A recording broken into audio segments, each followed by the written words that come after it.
Hi, everybody. This is Silvio Canto in Dallas, Texas on Thursday, January the 2nd. Happy New Year. And we're getting this new year underway with our good friend Bill Katz, the editor of Urgent Agenda. Bill, Happy New Year. And it's always great to start a new year with you. How you been? Well, I've been pretty good, pretty well, and of course, did we expect to start a new year on such a dramatic note and sad note? We thought this was all going to end at the end of last year, but that's not the way the world works, No, is it? that's not, I'm afraid not. And but I will say New York had a pretty good celebration. There was a lot of security concerns, but I think they pulled it off beautifully. Well, the NYPD did a great job, and they had the city absolutely blanketed with security. Good. They know how to do things, and they have the equipment to do it. And after all, we've had attacks here before, including 9/11. So there is, sadly, a lot of expertise in this kind of thing. Yes, yes. Well, let's begin, Bill. A sad note: President Carter. Before we get to everything else, President Carter passed away, and yeah, obviously I remember him quite well. But what amazes me is that he left the presidency 44 years ago, which is 1981, January 1981. So 44 years—that's a lot of time. And I'm guessing that there's just a lot of people who don't remember him or don't have any emotional connection to him. Just to think about that for a second, President Reagan left in 1989. Yes. President Bush left in 1993. Clinton was 2001. So that's still a lot of time, but 44 years is a long, long time. And I guess for a lot of people, myself included, Bill, I regard his presidency as a real failure. But I got to give him credit there. At the end of his life, he did some nice charitable work, like Habitat for Humanity. And at a time like this, you want to say nice things about people, I guess, Yeah. Bill.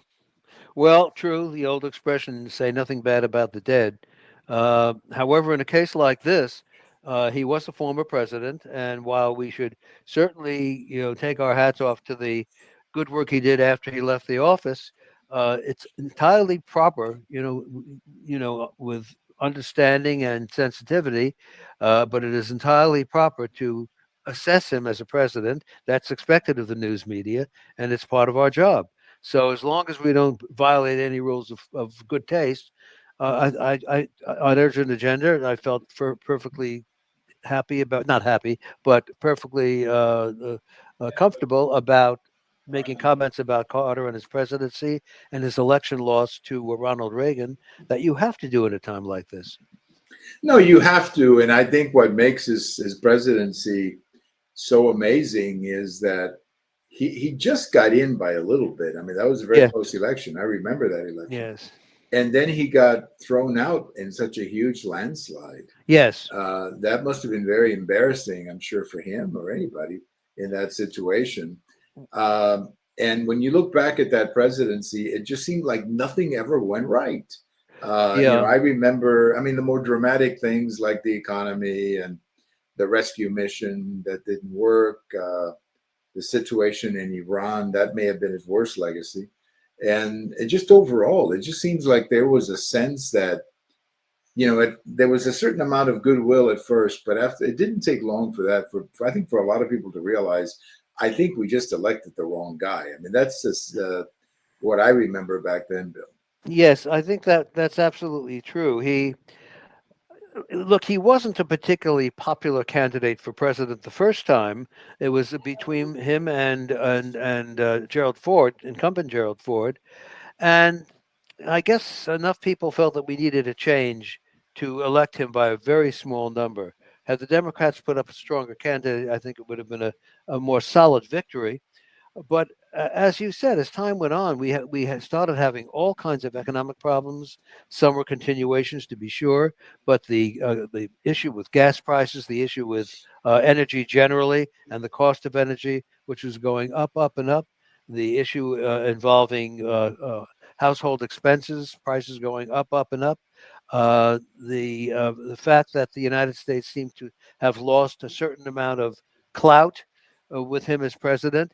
It's interesting because he was a Naval Academy graduate, and certainly part of national defense for a while, but he seemed a man in many respects who didn't have the size to be president. By that I mean not the physical size, but the whole aura about his presidency was small. He's at times seemed that he was too small for the office. That he might have done something between his governorship of Georgia and running for president that might have strengthened him somewhat. He didn't strike people as a strong man.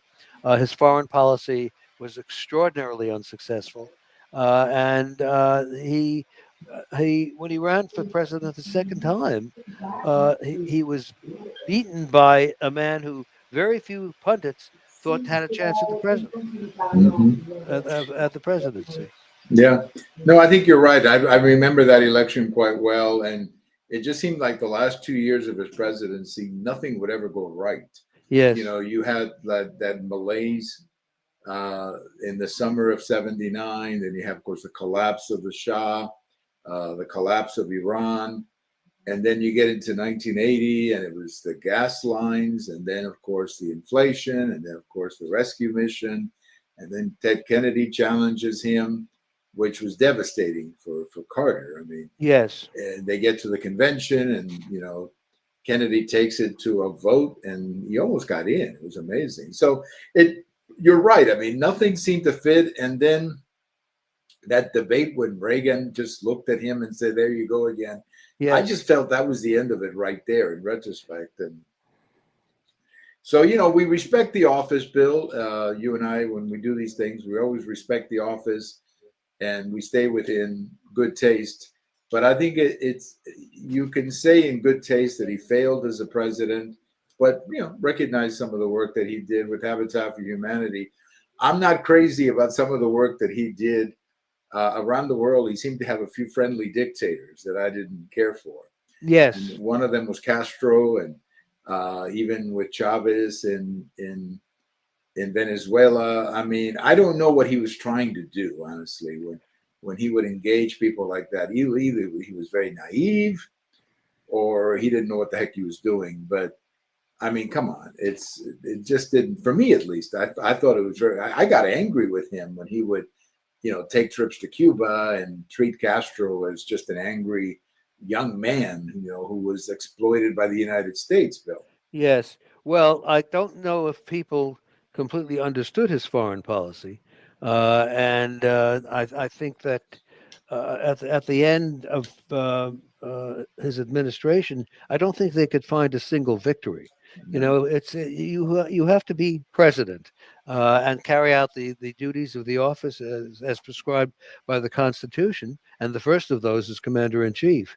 And he just didn't strike people as a strong enough man to keep the United States respected around the world, to make friends, to be sure, but to know who your enemies are and act accordingly. And that's right. yeah, and he didn't. It's amazing for a man who, with a military background, although we have seen it in other places. We saw Mhm. it during the Civil War with the attacks on Abraham Lincoln from members of the military who didn't think that he was the right man for the job, and they thought that the job was to make peace with the Confederacy. Right. Well, Lincoln knew better, uh, but his presidency was largely forgotten. I'm even trying to remember who his Secretary of State was toward the end. I think it was the Senator. Uh, Well, that well, was the one who followed Cy Vance. Remember, Cyrus Vance was secretary. If I recall, Cyrus yes, Vance was the Secretary of State who resigned over the rescue mission, and yes, then he put Muskie in Muskie, as yes. at the very end. I said the man from Senator Muskie of Maine. Yeah, Yeah. of Maine, who had, of course, at one time been a serious presidential contender, at least that they thought he would be. But anyway, rest in peace, Yep. President Carter. But it is amazing that a man would live 100 years, and 44 out of those 100 years, he was a former president. Former president. That's historic by itself. Almost 45. Oh no, 44. Yeah, 44. Well, anyway, the year got off to a rough start, Bill. When people celebrating New Year's Day or the New Year get caught up in a terrorist attack, and then you've got the situation in Vegas. I think there was a shooting in New York as well at a discotheque, if I'm correct. Yes. Somebody also, there was another incident with the subway. I think somebody's got to remind the governor of New York that the subways are not as safe as she thinks they are. But just overall, Bill, like you were saying at the beginning, it just seems like the surprises never stop, and you just have to wonder what is coming next. I'm concerned, Bill. I'm very concerned. We should note that this is January 2nd. In 20 days, Donald Trump becomes president for the second time. And Yes. I'm concerned about these 20 days.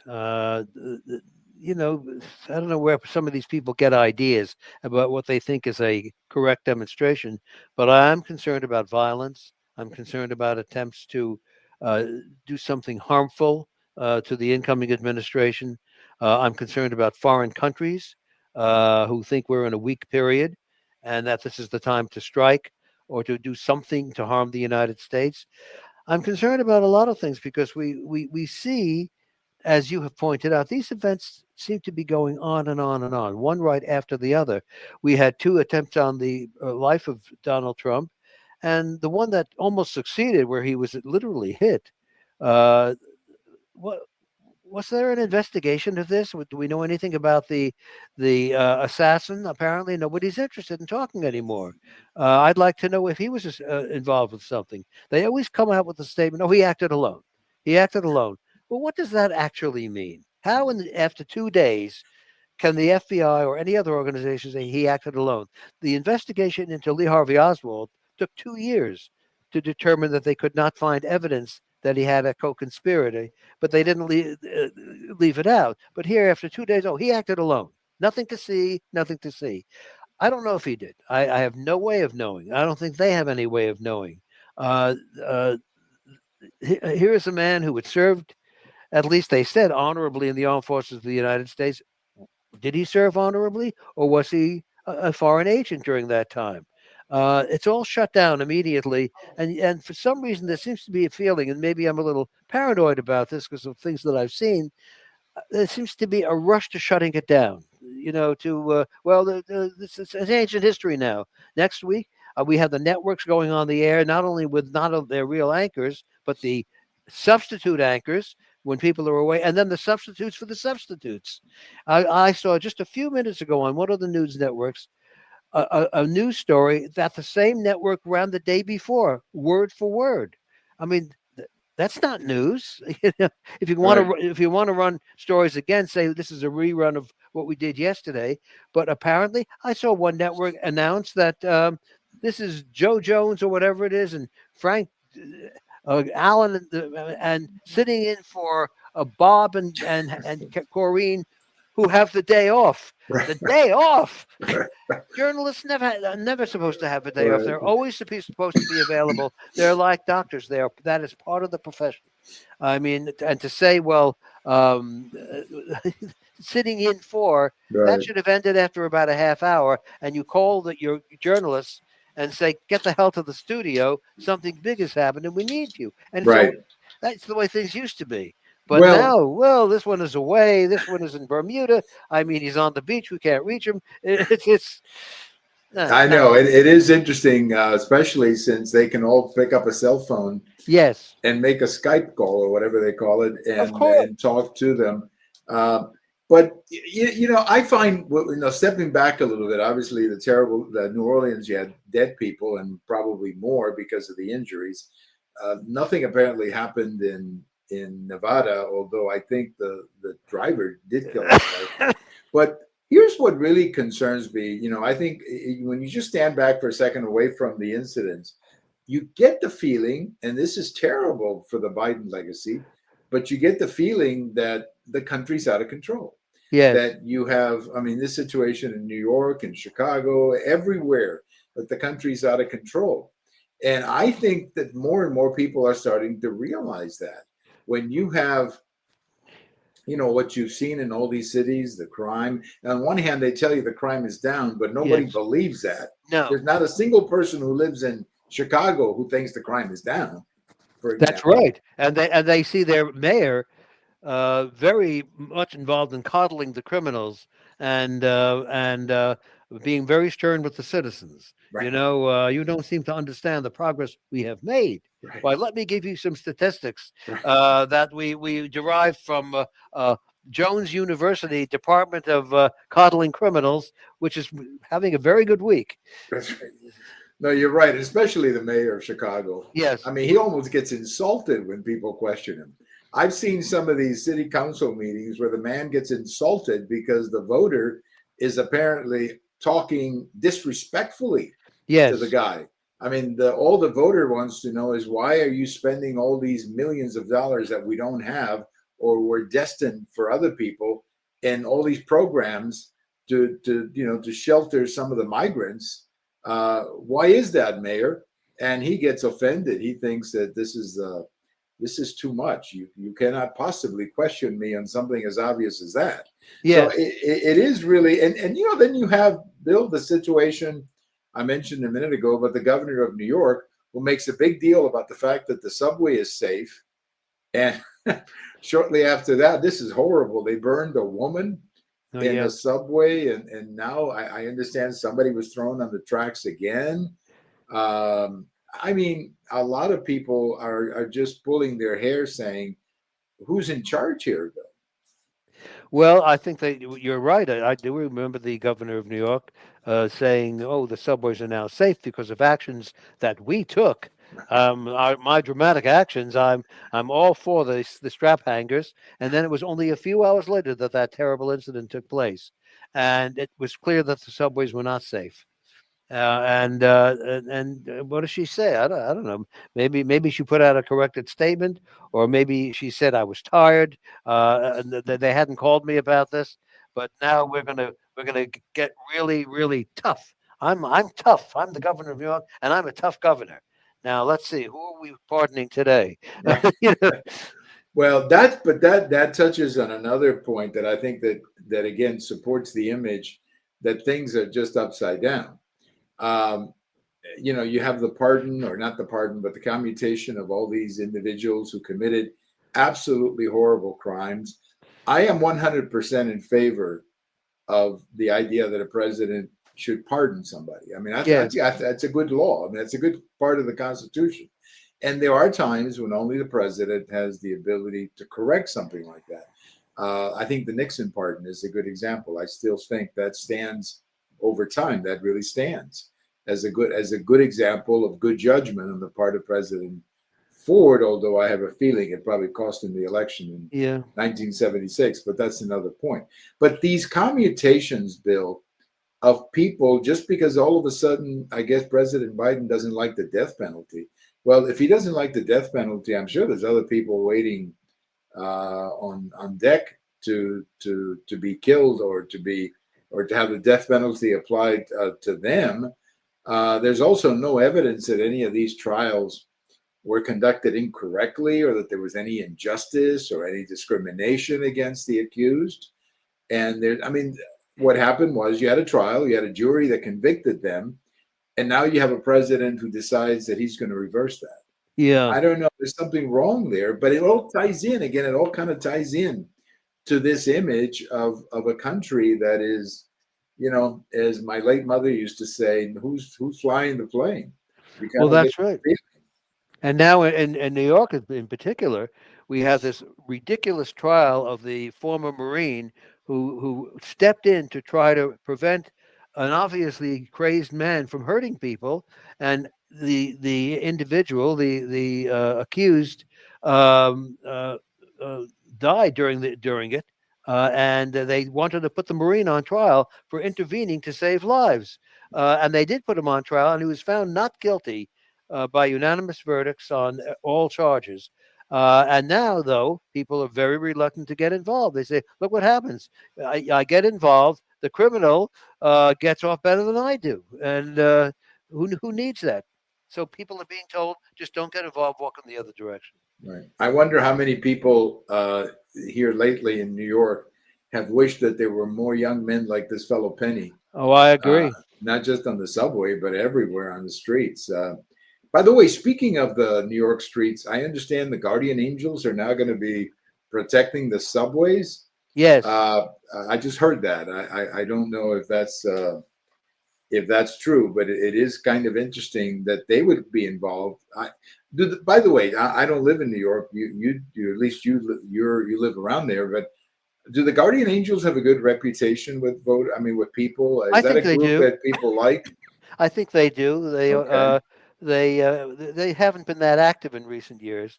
They're now reactivating and going back into the real business they were at was basically they did not have any legal powers, but they did have moral standing that right. they would intervene or at least get to the police and get police on the scene. And I think people felt better with them around. Yes. Okay, good. Well, I know that they have this funny hat that they wear, and Yes. I always thought of the Guardian Angels as being a younger group, but I Well, guess the they different ages, right? they were younger then. Okay, all right. Well, maybe We all were. right. Yeah, they've all gotten old, yeah, Yeah, just like that's the right. rest of us. Yeah. But Bill, looking back, this being our first show of the year, looking back a little bit to 2024, I kind of like to pick your brain on what you thought were some of the big things that happened or big stories, and then maybe not make predictions, but look ahead 2025 and see what could happen. So going back to 2024, to me the big story is how the media just completely missed, either by design or by incompetence, the situation of President Biden. Yes. And you saw President Biden on TV here the last day or so. I mean, I'm sorry, he's not very inspirational. And not only that, but I mean, they say he's going to talk at 6:30, 7 o'clock. Where's President Biden? I mean, what's going on? Do they have to practice the speech? I mean, Yeah. it just, you don't get a feeling. And I think more and more Americans are looking at that saying, we were misled. Yes. Again, whether intentionally or unintentionally or for whatever reason. But I think that was a big story of last year. It was certainly one of them, and I think that now he's saying she should have run or whatever it is. But yes, and I cannot give a pass to the press. They were involved in this, and they were involved up to their necks. They let this happen. They knew full well that this man was not cognitively ready or in a cognitive position to be president, and yet they covered it up. And when the cover up broke, and it was obvious that he was not in that condition, not one of them apologized. Not one of them. We stand by our story. We're good people. This was not our business. And I think people have, because of that and many other things, the people have lost confidence in their journalism. I think it is going to take a long time to get that confidence back, and I'm not so sure they're smart enough in journalism to realize that they have to fight to get it back. Right. Yeah, you don't lose your reputation and get it back that quickly, No. especially in a business where honesty is the currency you have.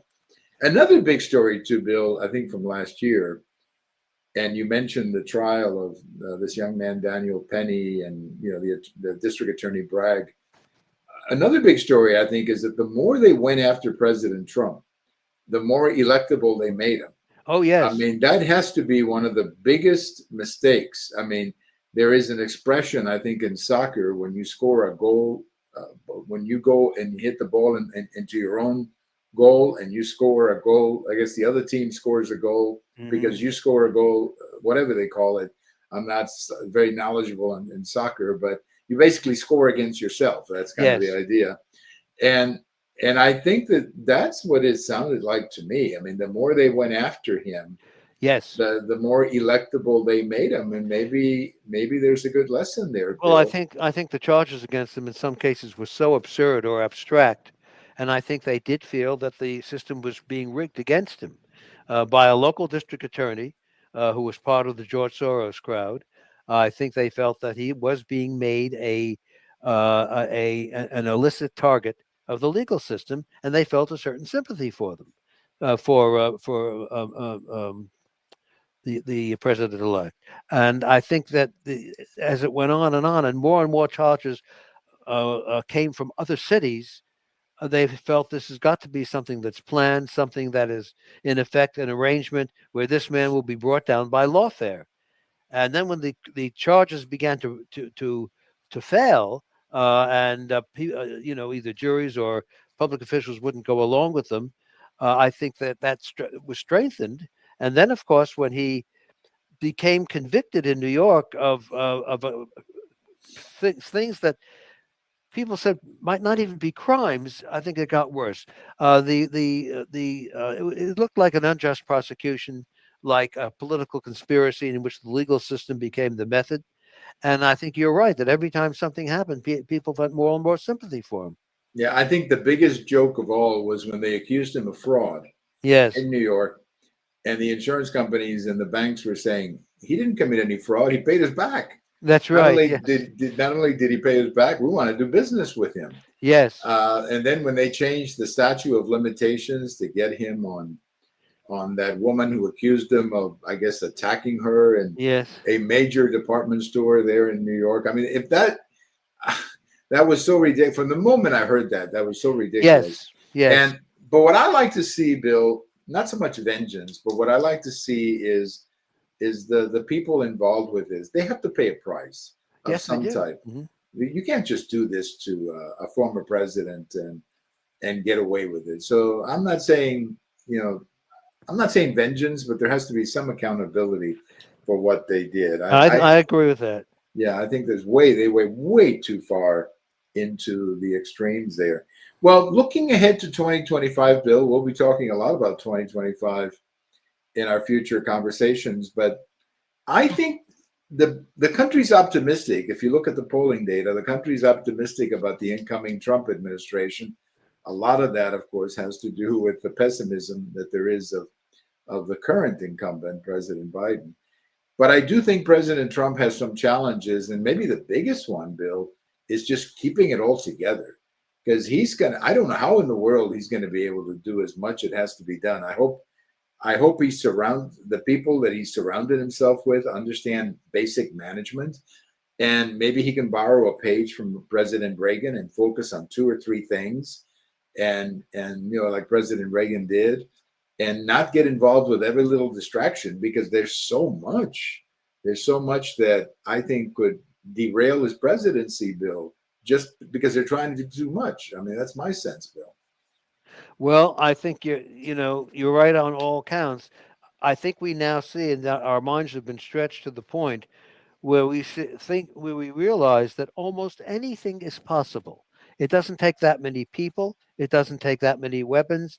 That I think there is a great fear in the country that there will be attempts to disrupt the Trump presidency, and the Democratic Party, which is not a party of the highest taste level, will do everything possible to go along with that, and so will members of the press.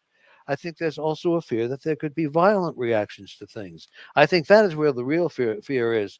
If this could happen on a night before the Sugar Bowl in New Orleans, it can happen anywhere else, and we see how little it takes to create a major event, and then the result of that event is fear, and that fear is, I'm sorry to say, justified. That doesn't mean people shouldn't go about their work and do things, but I think there is now a realization that 9/11 or something like it could happen again, and without too much difficulty. And obviously, that puts people into a certain defensive position. I do think people are going to be more careful. I do think they're going to be more aware of people around them who probably shouldn't be there. I think when the government authorities say to us, if you see something, say something, I think there's going to be a lot more saying something, and at least in some communities. But there will still be others who say, "Well, they're be turning us into a police state." No, we're not. No, we're not. We're turning you into a state of vigilant citizens, which is something different. But I don't think that the Democratic Party, from what I've seen at least, has learned anything from the election. I think the people in charge still believe that they was robbed, that it wasn't unfair. It was unfair, that Kamala was only given 3 months to campaign. For goodness sake, they changed administrations in Britain in one day. You know, they don't even Right. give the old prime minister the chance to get his laundry. They just say out. And here well, I mean, isn't she the vice president? Isn't she supposed to be prepared to take over the presidency at any time? And you'd never know that. I don't think anybody ever said that. They're not going to say it to her now. And by the way, does anybody know where she is? You I'm know, gonna. I was thinking the same thing because Yes, didn't we just have some pretty big violent I. attacks? You know, Yeah. you would have expected her maybe to be standing next to President Biden when they were reading when he was reading that. But you know, She. people who complain about Vice President Harris, Bill, that she only had 3 months. I guess technically she did, but she had the greatest press coverage that I mean, you have to go back to President Obama, especially in 2008, who, I mean, that was a joke back then, the press Yes. coverage. But she got tremendous press coverage. They made her into something she was not. Yes. The problem is she did not have the ability, Bill, to answer questions. That's right. And you, and she did not have the desire to. I mean, she lacked a certain seriousness, even though she's was Attorney General of California, and apparently she acquitted herself reasonably well. Nobody ever called him a great legal mind or a great mind in any area. Uh, No, but no, I never heard that about her. I heard a lot of yes, things, but not that. But I don't know. I think she was a very bad candidate, and in many ways, it is amazing that Trump didn't win by more points. When you look at the situation of the country, I mean, it was he did win the popular vote, I guess, by a point and a half, and that's a good thing. And he did win 80% of the counties, which is impressive. But you look at at the election. I mean, you certainly don't put it in the same category as a Reagan landslide or a Bush landslide from '88 or something like that. I mean, what you had was a comfortable victory, really a rejection of President Biden, and a sense that, hey, let's give President Trump another chance. yes, So we'll see how it works out. We'll be talking a lot about it over the next few months, Bill. we certainly will. I mean, I think we can say with certainty it's going to be a very interesting year. You know what I always love about New Year's Day, Bill, is that, or the first week of the year, is that the baseball season is only 90 days away. So, Yes, let all the bowl games happen, all the NFL games happen. I follow them too.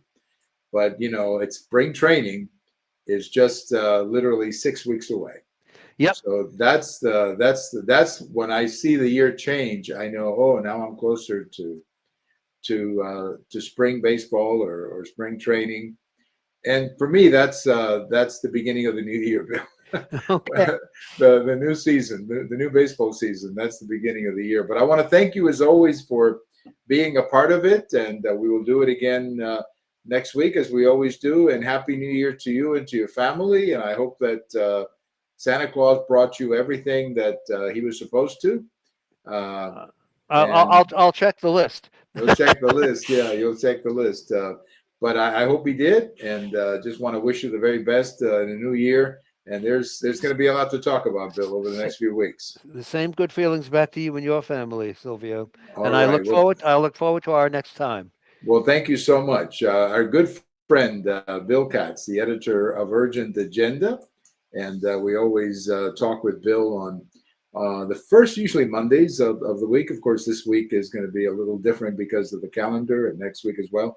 But we always chat with him once a week and try to get a sense of what's going on in the country. And like Bill said, it's going to be a year of surprises. And I think, the first couple of things that already happened this year are probably indications of that. This is Silvio Canto in Dallas. Thank you for tuning in, and we'll talk to you the next time. Bye-bye, everybody.